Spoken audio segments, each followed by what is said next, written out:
Okay. He's doing Xenomorph. All right. Well, somebody's got to do this intro. It's normally... Oh my God. All right. It's time to get scared, everybody. Okay. I like how I could really hear the get scared coming from the Xenomorph thing. Well, happy Halloween, everyone, and welcome to Get Scared. I thought I'd do that whole intro in Xenomorph. Oh, that's what you... So you were doing the intro. I was doing the intro. You were just doing it in the Xenomorph hiss language. If you're listening to the audio-only version, that was probably very confusing, but it is Halloween. We are dolled up like our favorite, most iconic horror characters. Well, I mean, not my favorite. It's your favorite. You go to bat for her. Big Mike. Big Mike is the favorite. Big Mike's your favorite, but you obviously go to bat for Samora. I'll go to bat. Or Sadako. But here we are. This is a lot of fun. Matt got these costumes for us. I thought people would love to see it. That was a year ago. That's crazy. Ryan, the Samara costume on you is really working. I mean, yeah, I could barely see anything, but I would imagine that's kind of the point, right? You look a little bit like Jared Leto at one of his sort of island parties. Well, I don't like that.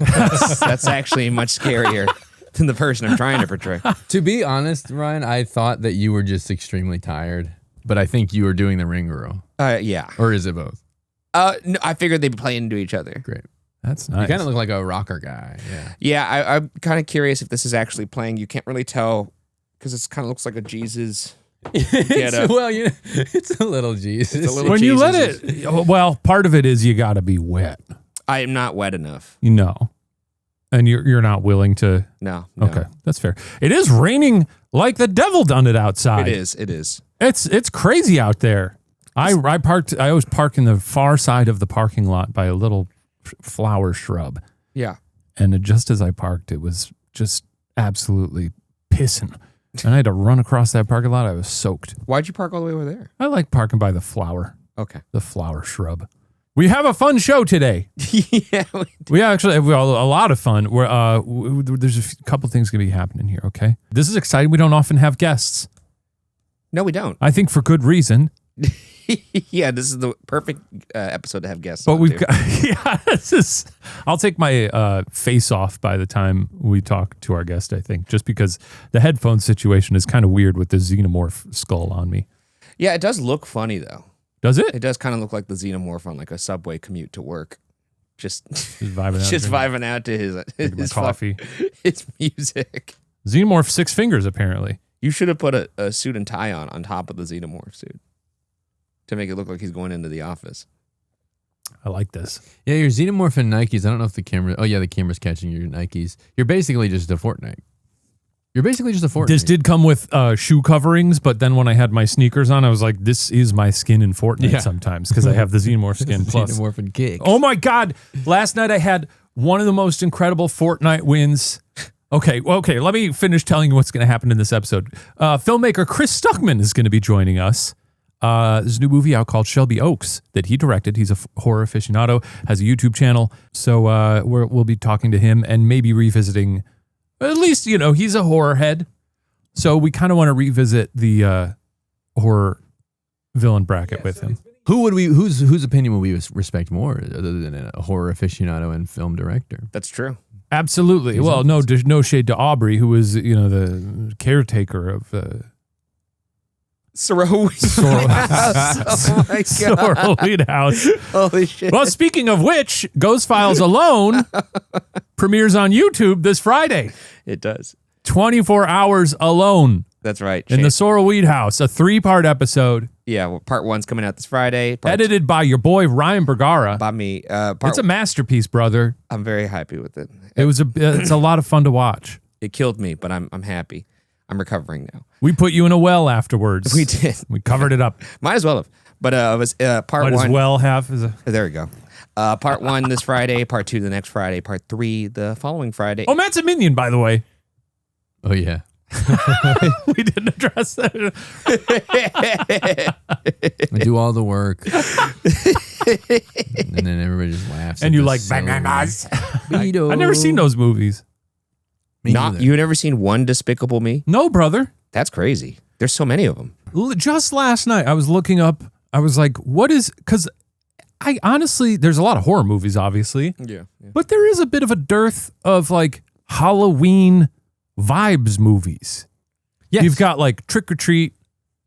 The Addams Family kind of scratches the itch, but it's not like pure Halloween. Are you talking about like Halloween family friendly? Kind of like Casper. Hocus Casper's in theaters Pocus. right now. Hocus Your Pocus. classic. Casper's in theaters right It's now? at AMC. Yeah.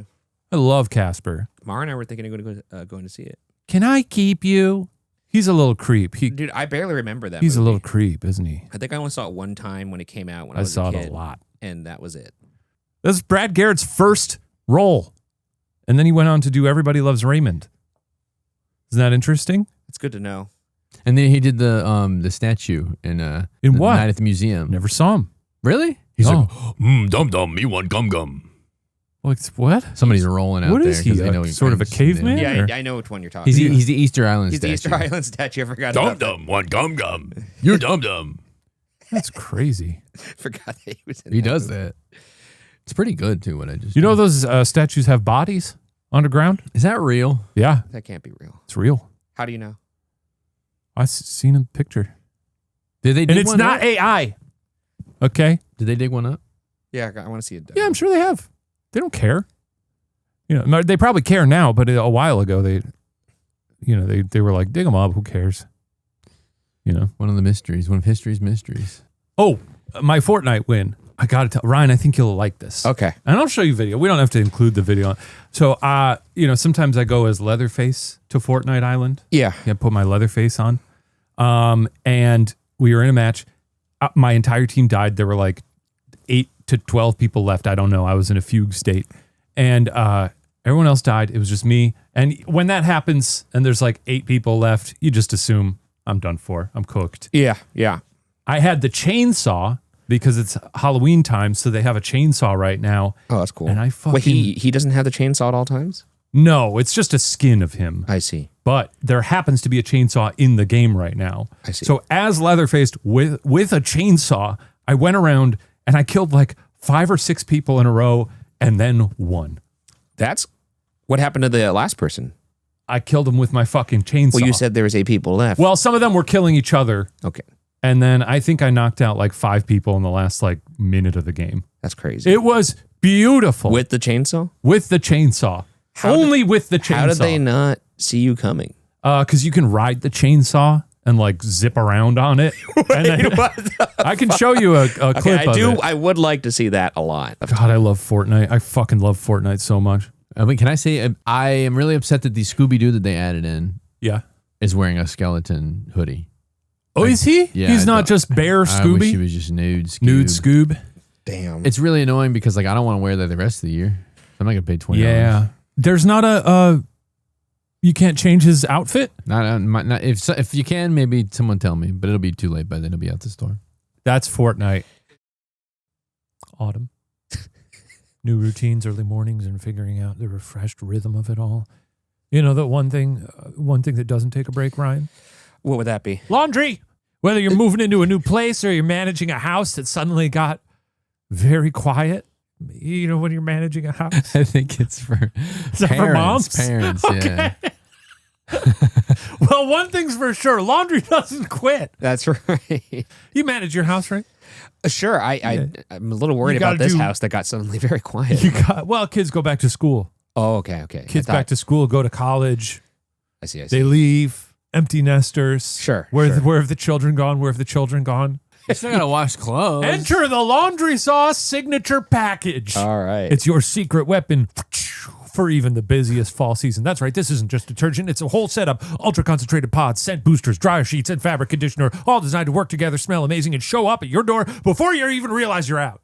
That sounds like a lot in a It's- good way. It's a lot in a good way. Yeah. You know what I love about laundry sauce, What do you- Ryan? what And do it's you love not about it? the taste. Okay. Because you you have hear tried laundry it. sauce and you think like, that sounds Okay. good. That's not what it's about. It's the incredible smell selection. Gotcha. You want to hear some of these smells? All right. Mojave peach. What is that? Does that spark joy in you? I mean, I'm gonna be honest. It's a laundry sauce. It's a sexy name. It's a sexy name, You know? and you're gonna get sort of sexed up while you're doing your laundry. You're gonna use this laundry sauce. You could be going crazy. Italian bergamot, Okay. Egyptian rose. You've got one of those at home, don't you? I do. Indonesian patchouli. Yeah. Light years ahead of your fresh spring or whatever you've been using your entire life. You know what? Not Anyways, I anymore. was like, Or some shit like that. get the hell out of here. Don't say a name. Oh, Okay, we'll bleep it out. Brand X. Yeah, Brand X. You know, that's what you're using. Hey, college students, how's it going? You doing your studies? Well, guess what? You got more time for studies because no more lugging giant jugs up 5 flights of stairs. Parents, hey, how about no more emergency store runs in the middle of that? Everything else you're juggling. It's hard to be a parent. Ask Stephen Lim. He can't even do a podcast. That's right. You know what? The signature package makes all of those things easy. It keeps you stocked. You can stay fresh, and you never settle for smelling meh. Think of fall as basically a New Year's part 2, except it comes before it. So it's almost like part 0. You know? No, but yeah, I think you do. It could be part 2, but it would be a long time between New Year's and, Anyway, fresh routines, fresh mindset, and the perfect excuse to upgrade the everyday, starting with your laundry. And maybe the best part about Laundry Sauce, they offer a full money-back guarantee. If you don't get better smelling, cleaner laundry, you get a full refund. I said refund. You did. I did say refund. No, you didn't. No questions asked. They know once you try it, you're never going to want to go back. For a limited time only, our listeners get 20% off their entire order when you use code WATCHER at laundrysauce.com. That's 20% off at laundrysauce.com with promo code WATCHER. After checkout, they'll ask where you heard about them. And don't forget to drop our name. Lock in your subscription to stay stocked up and step into the season smelling and feeling like you've got it all together. And that's a perfect ad. There it is. And it wasn't even an ad. We just felt like saying that. I think you have to say it's an ad. It was an ad. Okay. was an ad. It was an ad. I'm being real with you. So this week Halloween is on a Friday. Oh. My Halloween plan is to watch Ghost Files alone Nice. together. I'm just kidding. I have seen it because it's on Watcher TV. I'm going to the cemetery to see Scream. That'll be fun. I'm very excited. Because, that's a nice thing to do. I'm sure there's folks out there throwing Halloween parties on Halloween, which is funny because you would think the year that it falls on a Friday, that would be the time most likely to have those parties. But I feel like I haven't seen that many. It's like a bystander effect. I think everybody's afraid of. Well, also because if it's on a Sunday, then people have options. They'll be like, oh, I could do it Thursday, Friday, Saturday. right. Yeah. If That's it's what I'm on a saying. Friday, everyone's like, it's got to be on Friday. Because by Saturday, it's all gone. I wouldn't have To me personally, I it's wouldn't have gone. the guts to put a party on November 1st. Halloween night. Oh, yeah. No, that would be a lot. It's It'd be a daunting. lot. Mari and I put our party the Saturday before Halloween just because we were like, that would be nuts to have a party on Halloween. Yeah. How'd that party go, by the way? Yeah, how was it? Oh, yeah, it went great. Oh, You sure? Did That's the cops exciting. come and shut it down? No, they didn't. No, I mean, I'm just going to be trick-or-treating with my nephews. oh, you always do that. That's lovely. And then after that, maybe we'll watch a spooky movie of some sort. It's nice to have like a chill Halloween to take in Halloween vibes. Absolutely. Nice. And I think actually the most Halloween vibes you could take in is like a trick-or-treating atmosphere. Well, I'm excited. It's weird.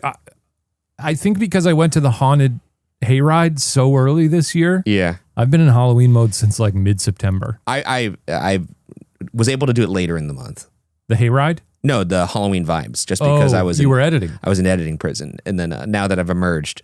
Yeah, now you're ready. You know what's interesting? What's fucking interesting What is is that interesting? beneath my excitement for Halloween, Christmas is already bubbling. It's already bubbling for me. And I think because last night it was rainy, Yeah. it sort of put me in that almost like Thanksgiving mood. LA winters tend to be very chill and rainy, and it's getting chill out. It's pretty cold right Getting now. chill. We had I left the studio last night and it was nice and dark. Brisk. And it was crisp. It was chilly And breezy. and breezy and overcast. I mean, you can tell at night. You're allowed to tell at night.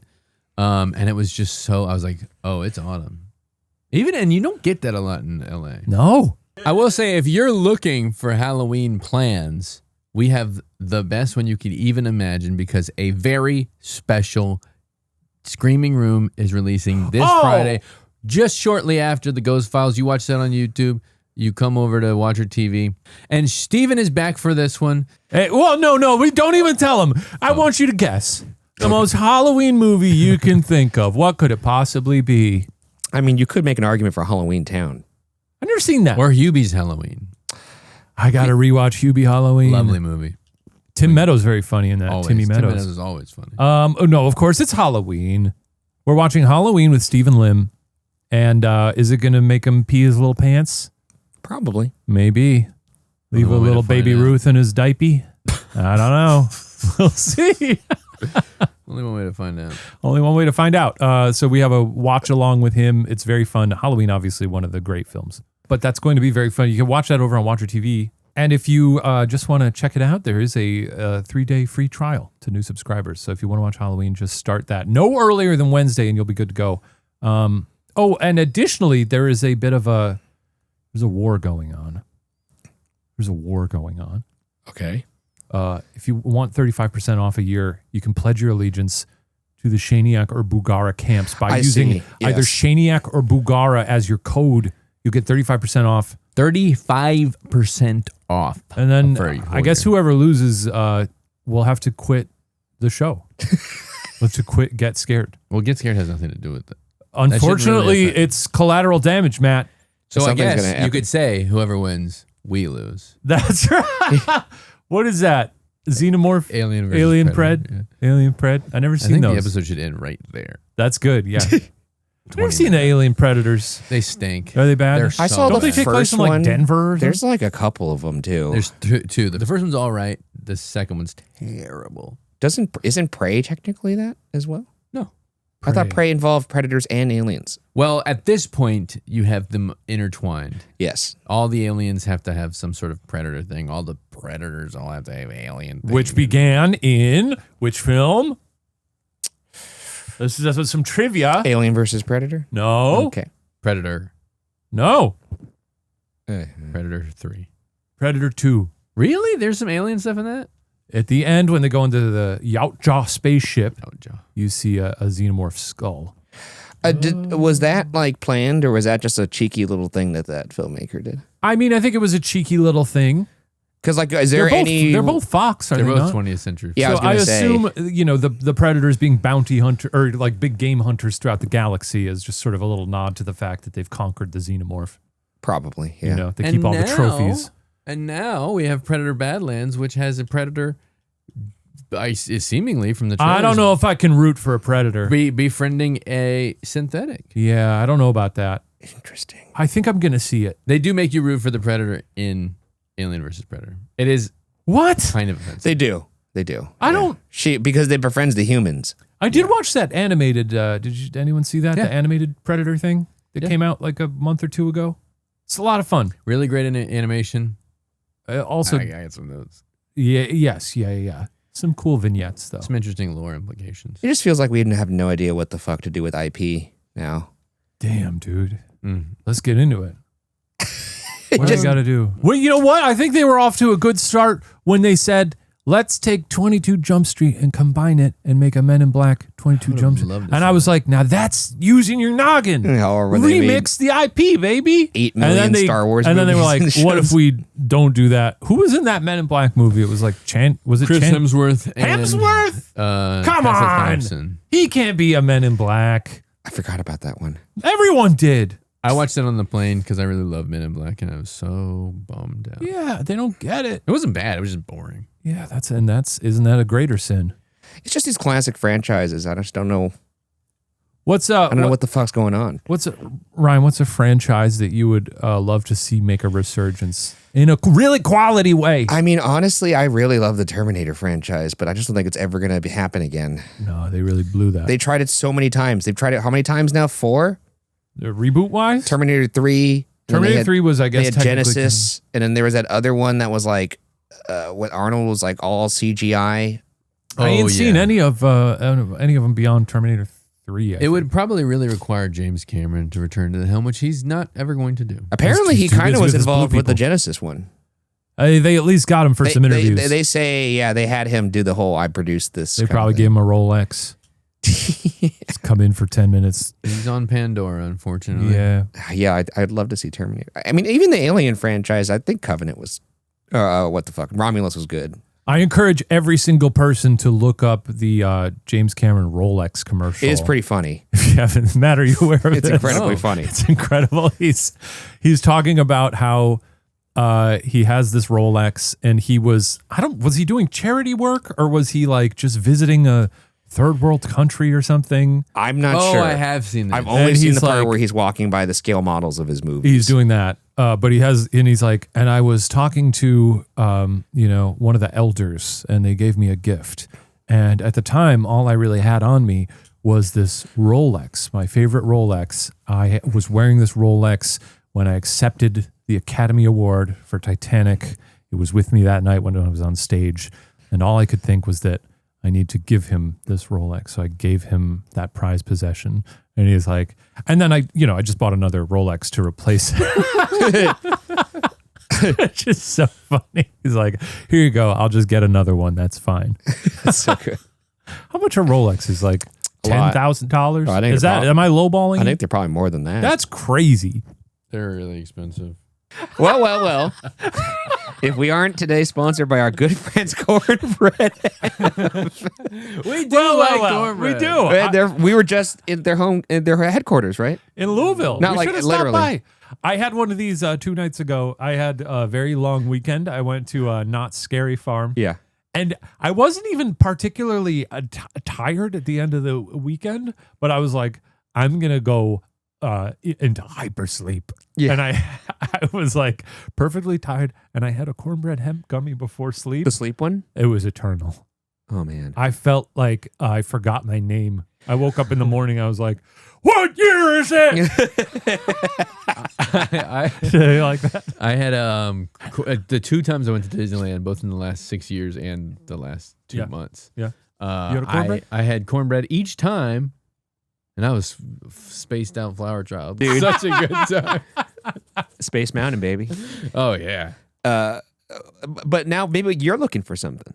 Have you ever been looking for a natural way to relieve your aches and discomfort? Well, the CBD gummies from Cornbread Hemp are formulated to work with your body, not against it, as Shane could attest to. Yeah, that's right. They worked for my body. It worked his body Yeah, good. It worked it good. Cornbread Hemp's CBD gummies are made to help you feel better, whether it's stress or waiting for the prompter to move up, discomfort, or just needing a little relaxation. Don't we all? Yeah. Quality is important, and that's in all caps, so I think they really want me to stress that.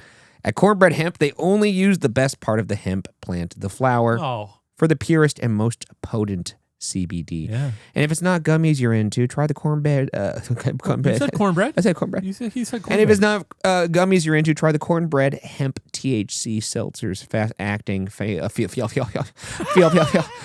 had one. He had one before this ad read. It seems like. Feel good. And they're legitimately delicious. Have you had any of the seltzers? They are pretty good. They are They're good. really good. Yeah, The- they the, taste good. the peach one is really good. Cornbread Hemp's products are formulated to help relieve discomfort, stress, and sleeplessness. And take it from me, they do the job. And you can trust because all products are third-party lab tested and USDA organic to ensure safety and purity. So you're never rolling the dice. Right now, Get Scared listeners can save 30% on their first order. Just head to cornbreadhemp.com/watcher and use code WATCHER at checkout. That's cornbreadhemp.com/watcher and use code WATCHER. Well, speaking of directors, we are going to be joined now by none other than Chris Stuckmann. Chris Stuckmann, if you're not aware, has a YouTube channel where he reviews horror movies, but also a noted horror enthusiast and has just written and directed and released his first feature film. That's right. Produced by Mike Flanagan, released by Neon. Nice. I'm going to do an actual professional intro for this. We rarely have guests, so I'm going to actually read the copy. All right, now we're going to be joined by a very special guest. Speaking of scary movies, today's guest is the director of the new horror film everyone's talking about, Shelby Oaks. Shelby Oaks tells the story of a woman's desperate search for her long-lost sister as she falls into obsession upon realizing that the imaginary demon from their childhood may have been real. Chris, of course, is very well known from YouTube for being one of the most popular film enthusiasts on the web. And Shelby Oaks is his directorial debut. I'm very sorry that we're dressed up like this for the interview. I'm going to remove my alien head before we start chatting here. Please don't apologize. You look amazing. Thank you. I appreciate that. Shelby Oaks is actually in theaters now. It opened this week at the time that this episode is dropping. I watched it last night. I had a great time. Here we go. Chris, thank you for joining us. He's taking his head off. No, I love it. I love these. A live beheading of a xenomorph. That's much better. All right, cool, dude. What if Xenomorph did this in one of the movies and he was just a guy? He was like, it's been me the whole time. Chris, thank you for being here. How's this is sort of by the time this episode releases, the movie hasn't actually come out when we're filming this. Are you getting very excited for this thing to be loosed upon the world? Yes, it's been quite a long journey getting this film made, all the way back to 2016 when my wife and I first came up with the idea. Holy shit. It's just been a long, long journey. It's a very low-budget independent film we made in Ohio. There are scenes shot literally in my friend's backyard. This is a grassroots movie in every way, and the fact that we are getting it in theaters is kind of crazy and a real...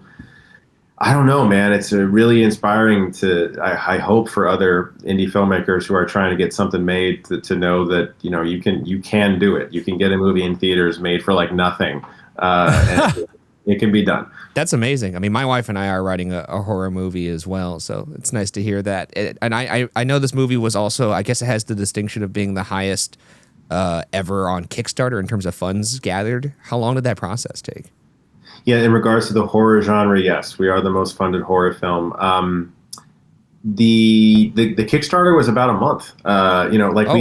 We set an initial goal of $250,000, and I thought I could make a version of this movie for that, and there would be some sacrifices and some compromises for sure. But I was like, no, we can do it for that, I think. And when we hit a little over $1 million, it was like, all right, now we can actually make the movie. We can go out and make.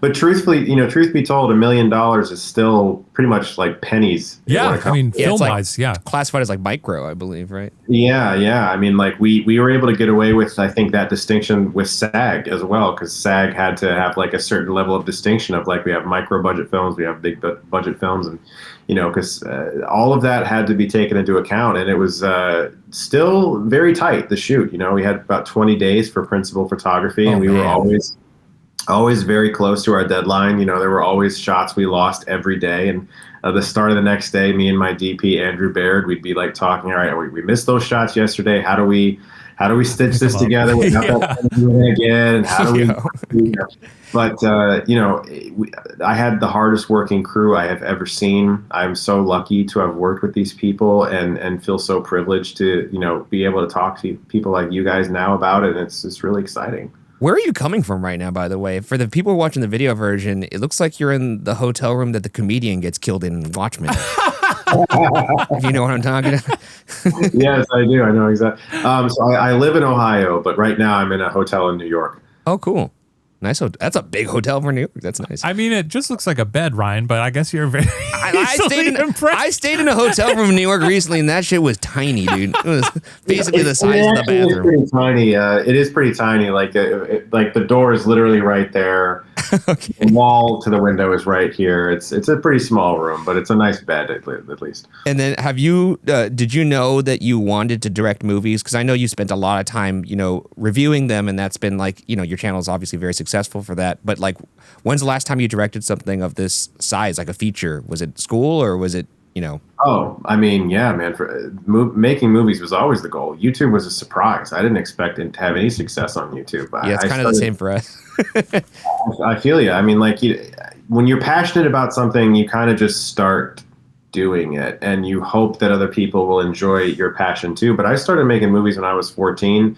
My mom got me a camcorder and mini DV tapes, and I discovered iMovie and shot hundreds of really crappy short films with my friends, and a few amateur features too. We made some Indiana Jones short films. Oh, dude, that's amazing. We, I made this feature called The Woods when I was like 16. That's like 84 minutes long, and it took us 2 years to make it. When you're 16, 84 minutes, that's a long time. Feat. That's Hey, incredible. no, 84 minutes is legit. Yeah. Absolutely. Has your that 84-minute one, has that seen the light of day? Have people seen that? Yeah, I did. I didn't like release the whole movie, but Yeah. I did a whole video about it on my YouTube channel. Oh, I that's showed- fun. I'm curious how Mike Flanagan got involved, because obviously we all love Mike Flanagan.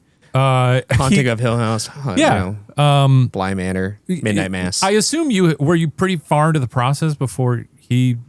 I mean, how did that all work? I've known him for a long time. Oh, really? I met him in 2014 digitally, like through email and stuff. When I did a video for Oculus, his first Okay. Yeah. Great movie. movie. He had made Absentia, but that was only on DVD, and the Oculus was his first, feature in theaters. And I did a video for it, and I was like, "This movie's amazing! It's so good." And he was just Mike then; he wasn't Mike Flanagan. Yeah. And you know what I mean? And so he reached out to me. I think it was Twitter. He sent me a private message, and he thanked me for the video, and he was really excited about it, actually. And I was like, this is amazing. I don't usually get to talk to filmmakers. This is what I want to do. This is so cool. And so I started talking to him a lot. And for years, him and I would just email each other about stuff. And it was like, nerdy film stuff, nothing like professional or anything. It was just like having fun talking to a guy who loves horror. And eventually, he would watch my videos, and he would hear me talk about how I was writing and how I've always been making stuff since I was a kid, but that I really wanted to make movies professionally. And he just cold asked me, "Do you have anything I can read?" And wow, it's really nice. He opened up that door, and he started becoming a bit of a mentor after that, where he would read things I was working on, give me advice, feedback, good notes. And when it came time, when I wrote Shelby, I was still very kind of nervous to ask for his help. I don't like getting handouts, or I'm not good at that. I don't like asking people for help. It was very hard for me to do the Kickstarter. Yeah. I was actually very scared to ask for money.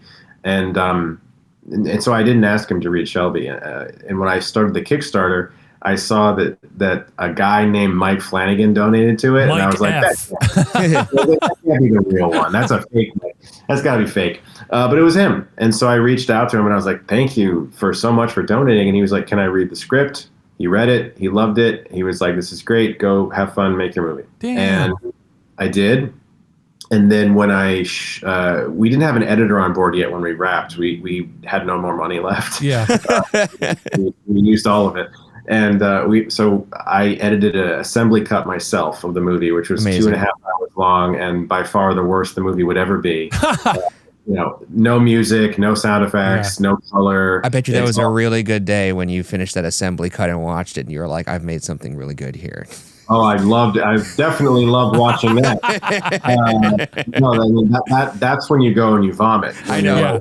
Anybody Yeah. who watches the first rough cut and is like, this is a great movie. Yeah, because like while you're working on it, you sort of have a goal, and you have it like laser focused on the like getting it done, and then once it's finished, you're like, okay, now I have to reckon with this. Exactly. So I send him the assembly cut of the movie, and it's a very nerve-wracking experience because you're showing someone the worst the movie will ever be. It's Right. kind of like you're very exposed. It's very naked. It feels like, I don't know.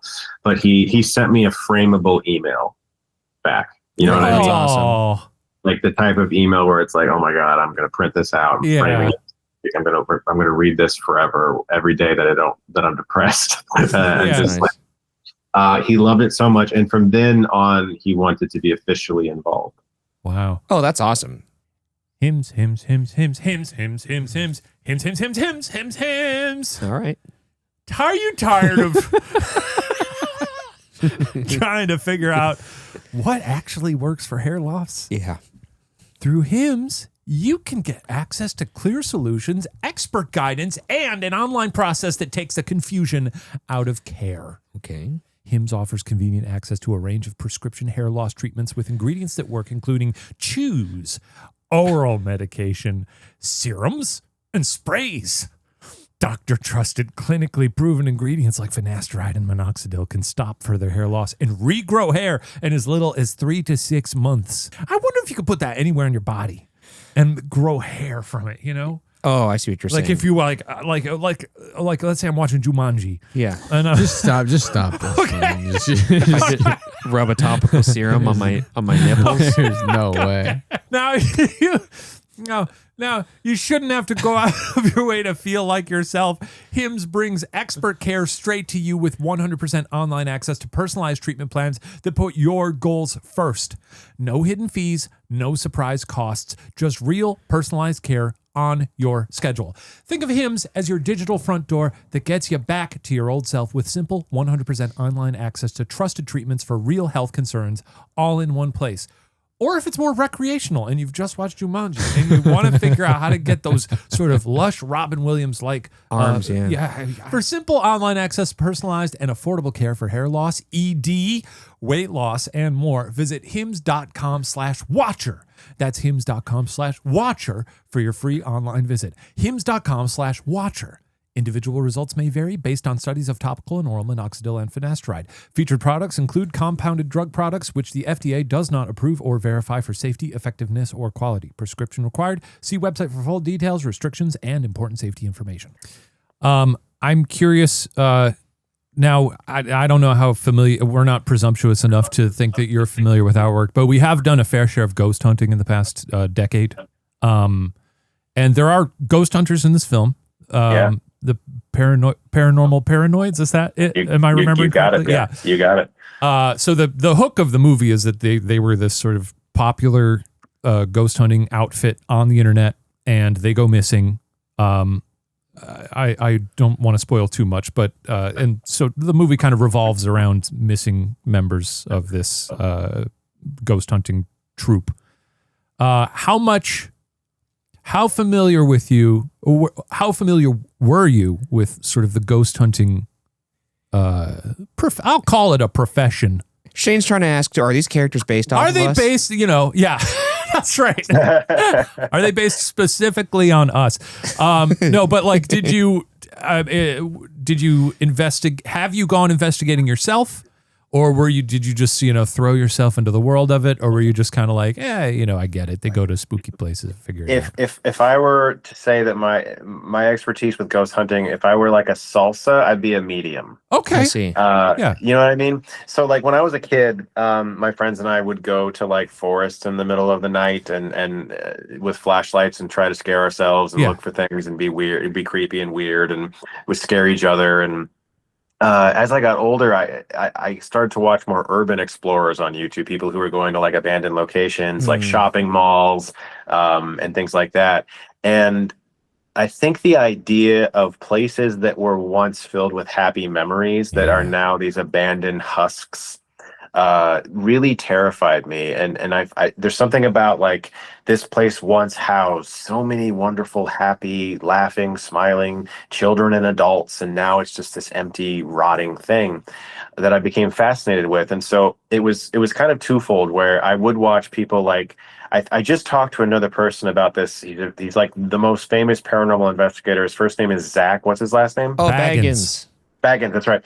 I watched some of his stuff, and like, he was really good at like, as a host, he would oftentimes describe things in a way that was scarier than the actual footage they would get. 100%. That's his whole bread and butter, really.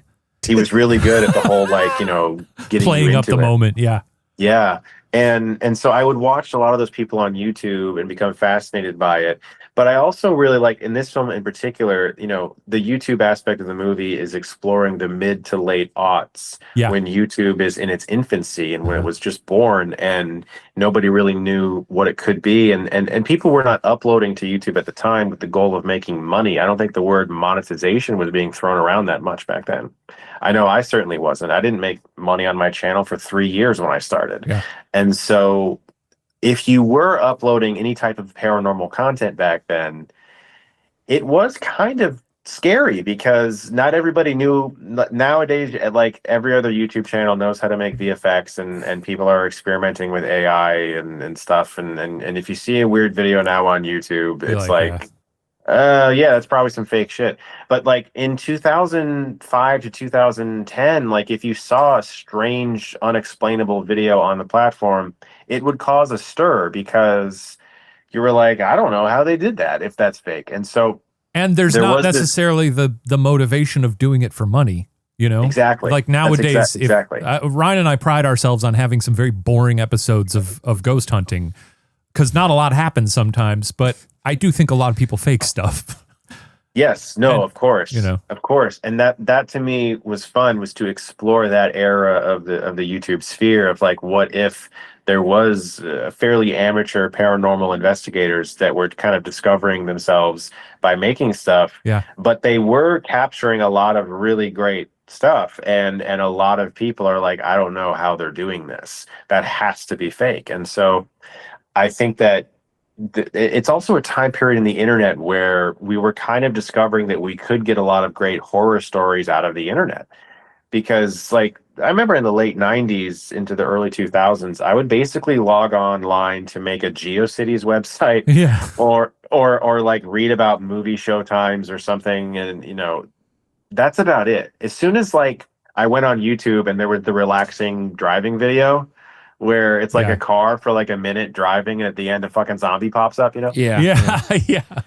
and suddenly like there were these creepypastas and jump scare videos and things, and you were realizing that the internet had like a treasure trove of horror that it could offer us too.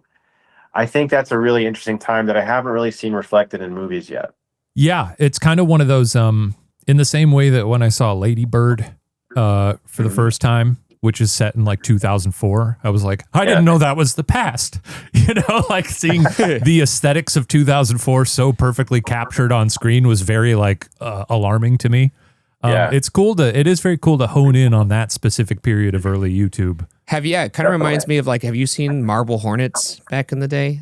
That was like, I haven't seen all of it, but I've definitely seen some of it. yeah, I don't think I've seen all of it either, but like what you were talking about kind of reminds me of that era of YouTube, of kind of like the Blair Witch thing where it's like, is this real? Or did these people actually go missing? Which actually I've seen some of the marketing for this movie, and it's really fun to kind of play on that as well. Before we get to the horror bracket, which we'll clue you into here, this is very exciting. We're very honored to hear you weigh in on this as a horror aficionado. But I noticed when I was watching the movie, the scene where she's investigating the prison. Unfortunately, I recognized it, and I was like, "Oh, we've been there." I'm pretty sure a lot of prisons do look similar because we've investigated a few prisons. So many, yeah. But it was, correct me if I'm wrong, I just looked up online during the movie filming locations. Was it Ohio State Reformatory? That's right, yeah. Oh, did you go to the Lil Wayne jail cell? Apparently, What is that? There's a jail cell where they shot a Lil Wayne music video there, and it's gold. Oh. That's what they told us. We never got to see it, though. We didn't have enough time. I don't know if it's still gold, but I mean, I went and I've explored every inch of that building because there's a chapel. We almost shot in there too. I remember Really? it. I remember it well. Yeah, I don't Yeah, remember. there's Did we go to the chapel? we did. Oh, We sang in there. We tried to harmonize. okay. Had you been to that place like growing up? Did you kind of poke around there, or was it more? kind of new to In you? 2017, I shot a review for the Shawshank Redemption there because Oh, you know, incredible. Oh, they that's shot fun. the movie there. Yeah. And that's how I became friends with the guys who kind of run the place. Yeah. And they do their paranormal ghost tours. And I maintained that friendship for like many years, so that when it came time to shoot this movie and I had written this sequence and I kind of needed them to say yes because I wrote it in the movie, I was like, there's no other place I'm going to find a Right. 7-story abandoned looking prison. And so in Ohio, Yeah. and gratefully they did say yes, and they gave us a really good rate to shoot there. Yeah, they're nice guys. What was that? Was that fun to shoot in a haunted place? That was Incredible. like, and then you had because like we're used to shooting in haunted places where we are looking for ghosts. But if I'm shooting a movie and the place just happens to be haunted, were any of the crew members talking? Did anyone have any experiences in there?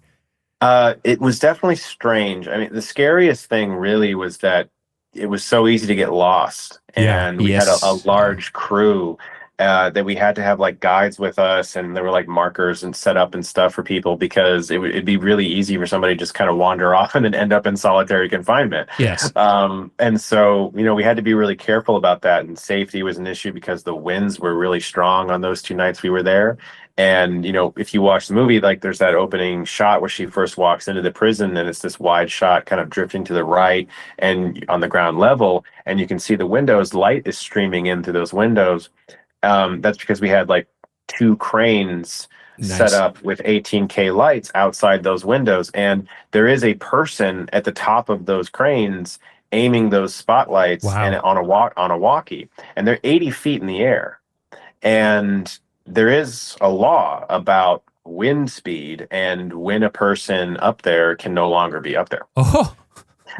Due to the wind speed. And every single night we were like close to encroaching upon that wind speed. And it was terrifying to think, like, first off, the person's safety is number one priority.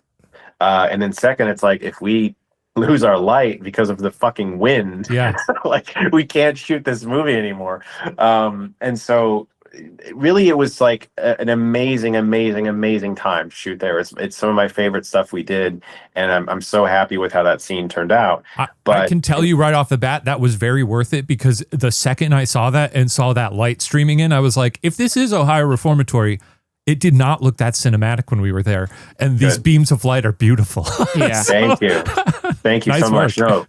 No, I appreciate that. And, one of our biggest goals when we set out to make this movie, me and my DP Andrew Baird, we talked a lot about how, we're making a movie for basically $1 million, and we want it to look more like a $5 to $10 million movie. Yeah, it looks great. And can we punch above our weight class? And part of that was the locations, was getting into these places that look great already without having to do any set dressing. And that's what happens when you shoot in abandoned places. Look beautiful.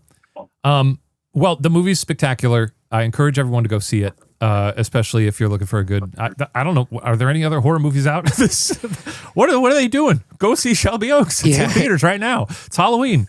Thank you. So congrats. It's a great movie. I had a lot of fun. Thank you so much. Thank you so much. It means a lot to me. Now we want your expertise opinion before we let you go. Okay. So last year around Halloween, we did a iconic horror villain bracket. It was a bit contentious. It was, Matt, was it sort of randomly assembled, the matchups? Yes. So, well, first I'd love to know, Chris, what do you think? What makes a really good monster? I think a level of mystery is maybe the number one thing for me. If you look at basically every iconic villain in a horror movie, whether it's Jaws, it's Michael Myers, it's Jason, it's Leatherface, the less you know about them, I think the better. And also the less you see them, the better, especially with Jaws. And that sense of mystery where it's like, what does it look like? What does he look like? What does she look like? Whatever. What is the costume design? What's the creature design going to be? That level of mystery is great, keeping something in the shadows. But then on a more like emotional level, the less I know about the person, I think the better. The more that the subsequent Halloween movies informed me of Michael Myers' past, the less scary he suddenly was. Yeah. He was just, I was like, I don't Once know. they start the Cult of Thorn, they really start. Yes. It's like, I don't need to know these things about Michael Myers. He's just a creepy ass dude in a white mask, and that's good enough for me. Yeah. And so I think it's a level of mystery. Yeah. I think that's a great criteria. Okay, so we're going to run through this. So basically, the parameters that we got, and one of our biggest mistakes was not really defining what we were after, because everyone brought a different. And this is Jigsaw, Billy the puppet. And I really want I'm going Frank. It's Frank. Yeah. Yes. Which was the biggest mistake. That's okay. But yeah, Chris, if you don't mind, we'll run you through our bracket from last year and see where you weigh in. Okay, here we go. This is round one. And feel free to shoot from the hip on these, or if you need to mull it over, that's fine too. Round one, we've got Frankenstein's. These are funny pairings. I kind of forgot about these. I know. Okay. Frankenstein's monster versus Jigsaw. Oh my God. I can see why people were pissed. This is too hard. That's an easy one, I think. No, I don't think it's easy at all, because Frankenstein is like the most, not even just in movies, but in literature, he's one of the most iconic characters of all time. He's one of the, he's one of the originals. Jigsaw is more of a new icon. From the 2000s to now. And sorry, you got to make some tough choices here, Chris. Oh my God, fuck you all. And the term is just icon, right? It's icon. Okay, I'm going to say more people know who Frankenstein is than Jigsaw. Okay. We'll go Frankenstein. Ryan, you want to go to the next one? This is going to be Leatherface versus Hannibal Lecter. That's a tricky one. God damn it. Fuck. Hannibal Lecter and Leatherface. Hannibal Lecter. Okay. Okay. Then we got Michael Myers versus Jason. That's a tough Michael one. Myers. That's Yep. easy. Yeah. Then we've got Samara versus Xenomorph. Oh, Xenomorph. Yeah. Gotta Yeah. be Xenomorph. Yeah. That was our most contentious showdown, which is why we're dressed like that. We've been arguing about it for a year. Love the Ring. Incredible. But yeah, Xenomorph. The Chris, really set it all off is because we have another co-host who's not here today, but he also chose Samara or Sadako, and that beat Xenomorph in round 1, and so the Ring girl had kind of moved on. She got really far. Got it. and that has been the point of contention for a lot of people, both Got in it. studio and in comments. But, so. Interesting to hear your opinion on that. Sort of a horror aficionado. Great to hear that. So I think now I think that we're a little bit we're in a beautiful alt universe that I love that Chris has created. Yeah. Next up, we've got Dracula versus Ghostface. Another tricky one. So here's where I want to like personally, I prefer the Scream movies over a lot of the Dracula movies. Mhm. But again, if we're talking about the criteria of the question, most iconic villain, then the criteria would dictate Dracula just based off of influence, the basic over a century of books and movies. It's Dracula. It's Drac. Then we got Candyman versus Norman Bates. Oh my God, Norman Bates. Okay.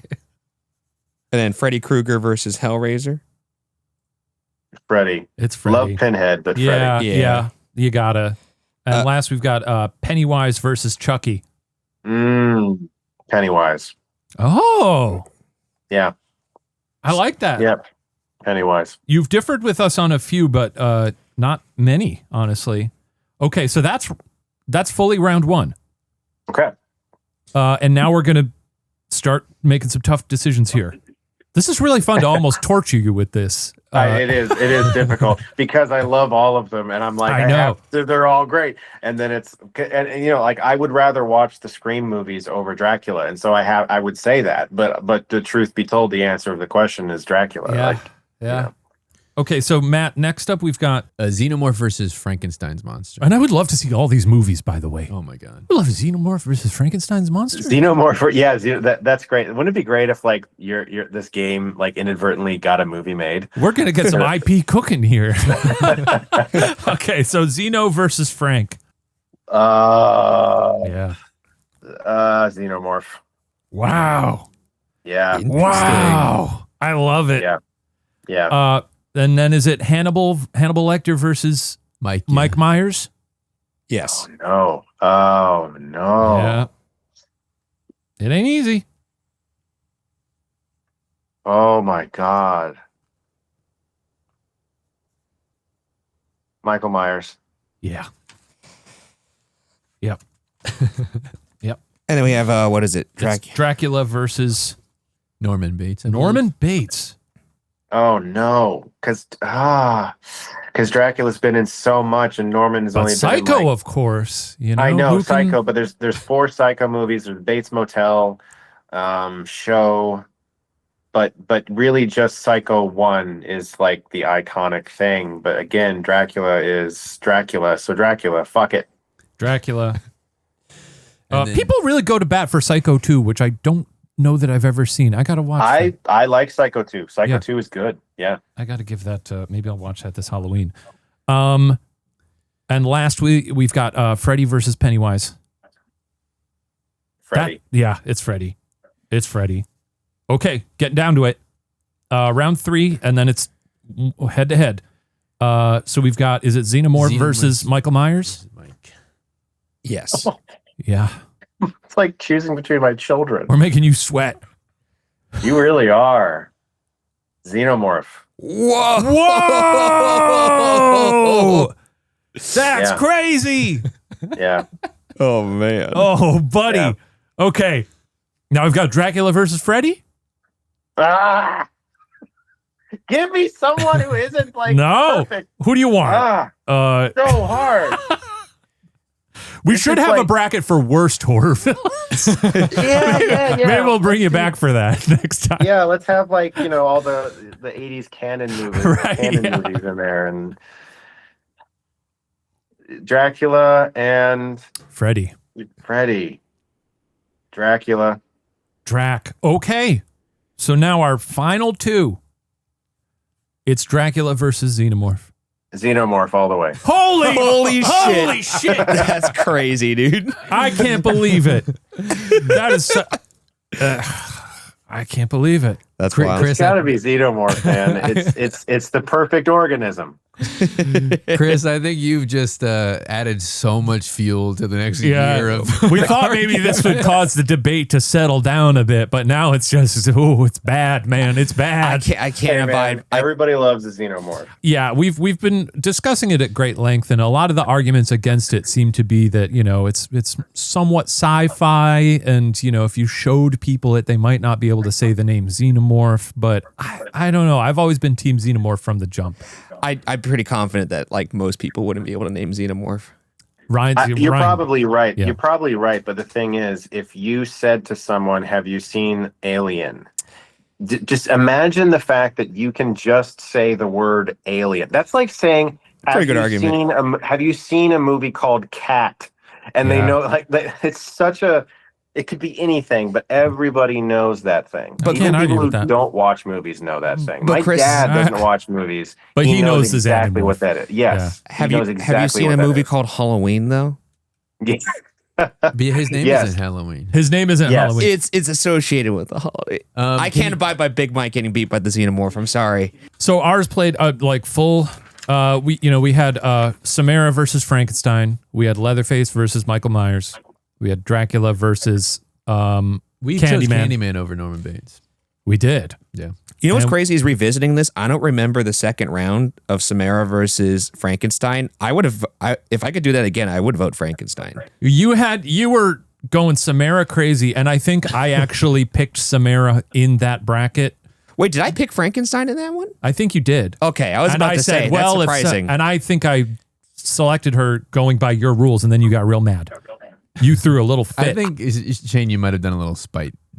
it wasn't. I was playing by his I rules, think and he you threw a tried fit. I think you tried to poison the I well. think as it were. that's what it was. He got upset. But I'll tell you what. We ended on. It was Mike Myers versus Dracula for our final, and we ended with Mike Myers. Not this is your system, but this is the inherent flaw in like the bracket tough. system. It's very tough. Is that it forces you to choose between two constantly, and you might have picked one differently had you not have done another one 5 turns ago. Yeah. Yeah, I think what you just did, Chris, is how it would have played out if Xenomorph made it further. Then Xenomorph goes up a lot better against some of these other villains or monsters. Sure. We had it otherwise. The other half of the bracket was the exact same, with the exception of we had Chucky beating Pennywise, and then it was still Freddy beating Chucky. I love Chucky. We'll let you go before you go because I think people would love to hear this from you after they go see Shelby Oaks. If they're looking for any other like good horror movies, you got any like much beloved ones that you think people should see that maybe are a little underseen?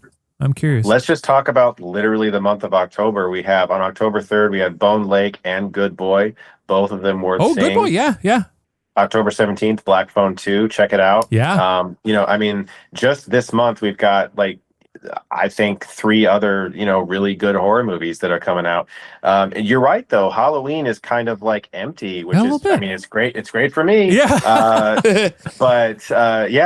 Go see horror in theaters, please. That's what I will say. And don't just go see horror that's like whatever the big thing is. Like, support indie films in theaters. These are movies that are made by people who are they're making movies without a safety net.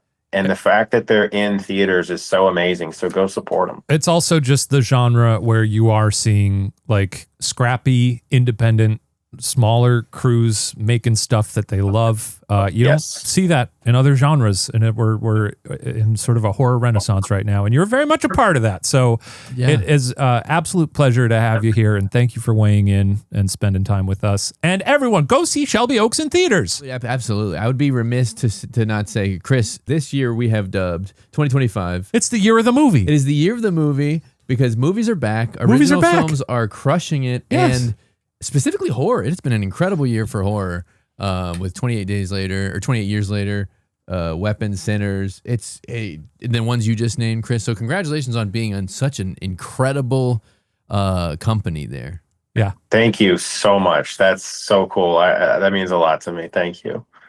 Well, we appreciate it. And we'd love to have you back to do another bracket when you're not in the middle of a marathon press junket. No, I'd love to. I'd love to. Anytime. Awesome. It's been a pleasure, Chris. Thank you. Thank you, guys. Thanks, dude. Well, that was great. That was a good time. How do you feel about that bracket? I mean, look, it's got to be Big Mike at the end. It has to be. I was shocked that he picked Zeno over Big Mike. I'm not even prepared to do that. Like I said, no, I think, yeah. Well, he sort of was in a fugue state, I think. The biggest surprise to me was remembering that Frankenstein went up against Samara. So. And I want to be clear, I didn't. That was not a spite pick for me. Well, I'm pretty sure it was. No. I'm almost positive. No. We could probably cut a clip into it. No, it wasn't. You can't just accuse me of things. You can't accuse me. Well, we can't accuse you, but we could show you the tape. No. It's like you can't accuse me of murder. I was playing by your rules. I kind of want to go see Let's take a look. I'm positive of it. Let's go back to I'm the footage. extremely positive. No, because Ryan set up a new paradigm, and I was simply abiding by it, and he didn't like that. That's not true. He didn't like that. Sure. Samara versus Frankenstein. Oh boy, here we go. monster. Now this is gonna sound crazy. Of all the monsters on this list, Samara is the one that I'd be most scared of in my nightmares. And that's almost a busted metric at this point. Or maybe it's a busted metric. Because Frankenstein's monster, a good guy. Hard to tell, yeah. A good guy. Largely a good guy. He had not trying to accidentally killed that kid. He settled down and got married. He didn't mean to kill that, that he was just playing. Yeah. He's just kind of he's just right. He thought he was Fully playing. It's funny, yeah. Just the way you said it. God, the mythology of Samara is so scary. The idea that you could What is the mythology? It's a girl in a well? No, They kept her locked up. They kept her locked up. But the thing about it that's scary is you could do something that's seemingly innocuous. Everyone's been like, oh, I dare you to say this or do that. And the punishment for that is death, no matter what, coming for you in 7 days. That's awful. Give it to Samara. Frankenstein more iconic though, so it's tough. He is. But Samara undoubtedly But scarier. Frankenstein also. I hope I kind of vote Frankenstein. he's That's a- what I would he's vote a now. bro. I see Frankenstein down the hall. I'm getting out of there alive, guaranteed. Oh yeah, because he's Not going a runner. Not a runner. I'm going to hear him from a mile away. Yeah, clunk. Samara, Clunk. there is no chance you are going to die. Like, there's no reasoning with Samara. That was a good Frankenstein impression. Go Samara. Wow. Man, it's. I don't think I'm struggling because Frankenstein's more iconic, but Samara's way scarier. Yeah. Every bracket needs its own Cinderella run. And this is it right here. I guess that wasn't very contentious. I don't know. He's even best in the thing movie is The Xenomorph Ring. All right. and Frankenstein. That's Zeno would have cleaned up here. Yeah. When they Well, Zeno would have cleaned up there. I think at that point it's interesting because the way we were discussing it there was like, who's going to kill you?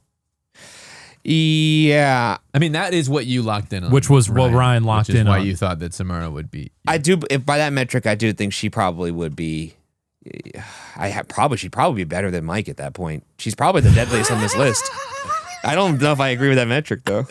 No, but that's what you locked into. And that's, look, I think we can all agree we don't hate each other. No. We don't. Wait. Oh, that was interesting. I guess our memories are more, it's more contentious. I know at some point during this bracket, you do accuse me of.